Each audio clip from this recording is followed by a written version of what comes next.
Hello everyone, I am Nisha Verma. Welcome back to my YouTube channel study podium. आज start करेंगे series Indian constitutional amendments पे।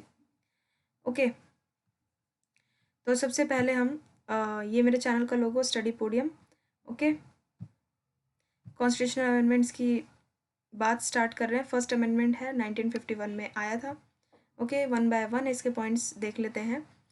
देखो, कोई भी अमेंडमेंट होता है तो उसमें बहुत सारे प्रोविजंस होते हैं। ओके, बट हम अकॉर्डिंग टू एम लक्ष्मीकांत की जो इंडियन पॉलिटी की बुक है उसके अकॉर्डिंग हम 5 पॉइंट्स मेन डिस्कस करेंगे और देखेंगे कौन कौन से आर्टिकल्स में प्रोविजन जो है डाले गए या ऐड करे गए, कौन से आर्टिकल, ये सब देखते हैं। फर्स्ट पॉइंट डिस्कस करते हैं, empowered states to make special provision for the advancement of socially and economically backward classes। देखिए, अगर ज़रूरत पड़े तो आर्थिक और सामाजिक रूप से जो बैकवर्ड तबका है हमारे देश का, उसके लिए स्टेट जो है वो कभी पीछे नहीं हटेगा प्रोविजंस बनाने के लिए। आर्टिकल 29 के सब क्लॉज के क्लॉज 2 के अकॉर्डिंग जो है के अंतर्गत भी, सॉरी, आर्टिकल 29 के क्लॉज 2 के अंतर्गत भी जो है स्टेट पर ऐसी कोई रिस्ट्रिक्शन नहीं है कि वो जो है सोशली बैकवर्ड क्लासेस के लिए जो है वो प्रोविज़न ना बना सके। उनको एडवांसमेंट अगर देनी होगी तो हम तो जो है स्टेट जो है वो ज़रूर से जो है प्रोविजंस बना सकता है। ओके, तो ये आर्टिकल 15 के अंतर्गत डाला गया, ठीक है, फर्स्ट अमेंडमेंट एक्ट के तहत। पहले फोर्थ और फिफ्थ पॉइंट डिस्कस कर लेते हैं।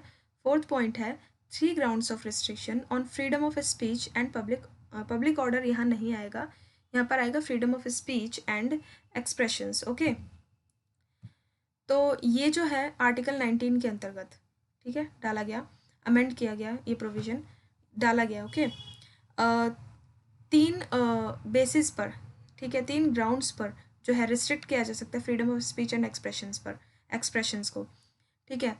पहला है पब्लिक ऑर्डर अगर मेंटेन करना पड़े तो freedom of speech and expressions पर रिस्ट्रिक्शन लगाई जा सकती है।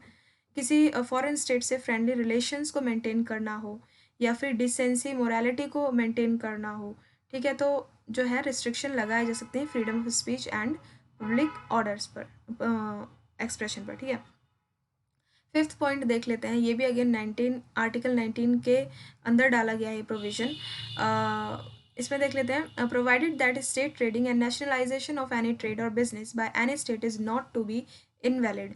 ओके, अगर किसी स्टेट ट्रेडिंग को जो है किसी स्टेट ट्रेडिंग को या नेशनलाइजेशन करना पड़े किसी भी ट्रेड का या बिजनेस का, ठीक है, by any state is not to be invalid. अगर कोई स्टेट या फिर जो है गवर्नमेंट चाहे तो किसी ट्रेड को या बिजनेस को नेशनलाइज कर सकती है, ठीक है, तो इसको ये नहीं बोला जाएगा कि राइट टू ट्रेड और बिजनेस पर जो है को वायलेट किया गया है, ऐसा नहीं कहा जाएगा, ठीक है। ये प्रोविजन भी फर्स्ट अमेंडमेंट ऑफ 1951 के अंतर्गत डाला गया। ओके, सेकंड की बात कर लेते हैं, provided for saving of laws providing for acquisition of states, ठीक है।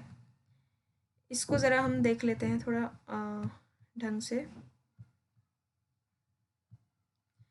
देखिए, ये जो है गवर्नमेंट ऑफ इंडिया के लेजिस्लेटिव डिपार्टमेंट की ऑफिशियल वेबसाइट है। इसके अकॉर्डिंग स्टेट, मैंने वहाँ पर पॉइंट ये बोला था कि provided for the saving of laws providing for acquisition of state, ठीक है। अगर लॉज को सेव करने के लिए की बात आएगी तो स्टेट जो है एक्विजिशन भी कर सकता है, एक्विजिशन ऑफ स्टेट किया जा सकता है, ठीक है। अब स्टेट्स का एक्विजिशन किया जा सकता है, स्टेट का मतलब क्या है, यहाँ पर कोई भी लोकल एरिया हो सकता है, ठीक है, यहाँ पर इस आर्टिकल में मेंशन किया गया है, ठीक है। In this article the expression state shall in relation to any local area have the same meaning as that expression और इट्स लोकल इक्विवेलेंट, ठीक है, ज़्यादा डिटेल में नहीं जाते, कुछ भी हो सकता है, ठीक है। Has an existing law relating to land tenure in force in that area, ठीक है, and shall also include any jagir, inam और माफी और अदर सिमिलर ग्रांट, ठीक है। इस तरीके का कुछ भी होगा तो उसको इकरार किया जा सकता है। सेकंड है राइट, यहाँ पर राइट की बात करी गई है, तो ठीक है, हम ज़्यादा डिटेल में नहीं जाते, हम अपने टू द पॉइंट ही बात करेंगे, ठीक है। अब हम लॉ के स्टूडेंट तो है नहीं, ठीक। अब थर्ड पॉइंट देख लेते हैं, एडेड 9th शेड्यूल। तो 9th शेड्यूल को जो है ऐड किया गया। बेसिकली ये लैंड रिफॉर्म को प्रोटेक्ट करने के लिए किया गया था। added ninth schedule to protect the land reform and other laws included in it from the judicial review. Judicial reviews से बाहर रखने के लिए, ठीक है, लैंड रिफॉर्म को प्रोटेक्ट करने के लिए 9th शेड्यूल ऐड किया गया और उसमें डाल दिया गया, ठीक है, इसको, इन लॉज को या फिर लैंड रिफॉर्म से रिलेटेड जो भी लॉज थे। तो ये सारे 5 मेन डिस्कशंस थे। हाँ, ये मैंने नहीं बताया कि सेकंड पॉइंट जो है, ये जो है आर्टिकल, इसके लिए जो है आर्टिकल 31A का जो है इंजर्शन किया गया, ओके, अंडर अमेंडमेंट 1951 के अंतर्गत, ठीक है, आर्टिकल 31A का इंजर्शन किया गया, ओके। तो आज के लिए बस इतना ही। Thank you so much. Video अच्छी लगी हो तो लाइक कर देना, शेयर कर देना और सब्सक्राइब भी कर देना, ओके। Thanks again.